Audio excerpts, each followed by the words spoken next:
के अंदर सूत जी विराजमान है। सूत जी वक्ता हैं, उनके पास शौनक जी आए, श्रोता हैं। वक्ता के लिए क्या विशेषण दिया? महामति। और श्रोता के लिए विशेषण दिया कथा अमृत रसा स्वाद कुशला। श्रोता कैसा हो? कथा अमृत रसा स्वादन करने में जो कुशल हो। अब देखो, एक होता है कथा में श्रवण करने अपन जाएं, पर कथा श्रवण करने अपन जब जाएं तो परीक्षित बन के जो गए तो कथा जीवन में काम करेगी, पर जो परीक्षक बन के गए तो कथा जीवन में काम नहीं करेगी। कथा श्रवण करने जब जाओ, परीक्षक बन के मत जाओ, परीक्षित बन के जाओ। और कथा अमृत रसा स्वादन में कुशल यानी क्या?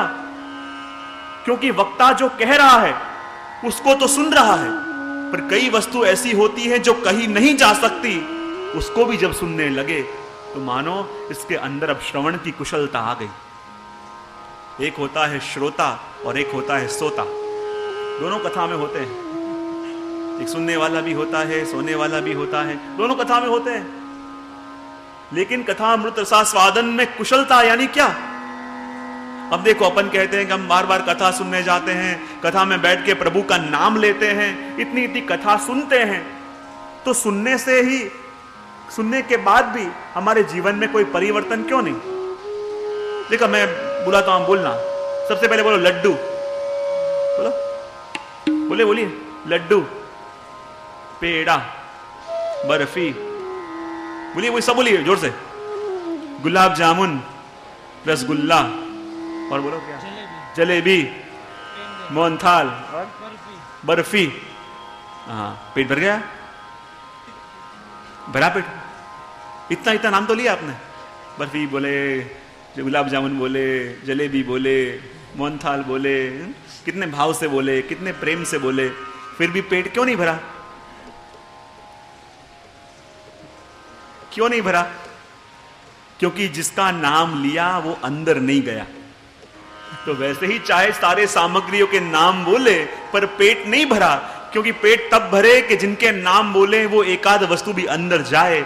वैसे यहां बैठ के कितनी तालियां पाड़ो, कितने गान करो, कितनी वस्तु सुनो, पर सुनी हुई वस्तु में से एकाध सूत्र भी अंदर जाए तो कथा जीवन में काम करे और कथा जीवन में परिवर्तन लावे। खाली बैठने से काम नहीं होगा, उसके अंदर जो आया वो अपने अंदर बैठे। देखो, कथा के अंदर तो अपन बरसों से बैठते हैं, लेकिन जब कथा अपने अंदर बैठे तब वास्तव में जीवन परिवर्तित हो, ऐसा अपन कह सकते हैं। तो सूत जी के समक्ष आए शौनक आदि ऋषि और आके प्रश्न किया, कृपानाथ कृपा करके बताओ कि प्रभु की प्राप्ति का सबसे सरल उपाय क्या?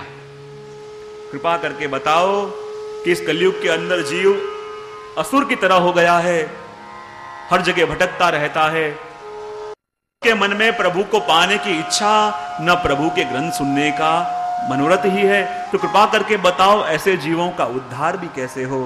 प्रश्न पूछे गए और विनती करी, हे कृपानाथ कृपा करके बताओ, क्योंकि आप तो गुरु हो। और गुरु कौन होते हैं? कहा, चिंतामणिर्लोक सुखम सुरद्रु स्वर्ग संपदम प्रयच्छति गुरु प्रीतो वैकुंठम योगी दुर्लभम। हे कृपानाथ, आप तो गुरु हो। और गुरु कौन होते हैं? ये चिंतामणि भी रीत जाए तो अधिक से अधिक क्या देगी? तो कहते हैं स्वर्ग के सुख। ये स्वर्ग का कल्प वृक्ष भी मिल जाए तो अधिक से अधिक क्या देगा? तो कहते हैं स्वर्ग के वस्तुएं। लेकिन गुरु क्या है? कहा, गुरु तो उस चिंतामणि से भी बढ़कर है, क्योंकि गुरु चिंतामणि नहीं, गुरु तो चतुर चिंतामणि है। मन कहते हैं ना, परम उदार चतुर चिंतामणि राकत भवधारा वयोजात। तो एक होता है चिंतामणि और एक होता है चतुर चिंतामणि। देखो, अपने प्रभु, अपने गुरु वो चिंतामणि नहीं, वो चतुर चिंतामणि है। और चतुर चिंतामणि किसको कहते हैं? वस्तु को समझना ध्यान से। चिंतामणि वो होता है कि उसके आगे अपन ने जो भी कामना करी और कामना करते ही आपका मनोरथ पूरा हो जाए। उसके आगे आपने जो भी मन में मनोरथ किया और मन में मनोरथ करते ही वो वस्तु आपको मिल जाए, वो चिंतामणि। पर गुरु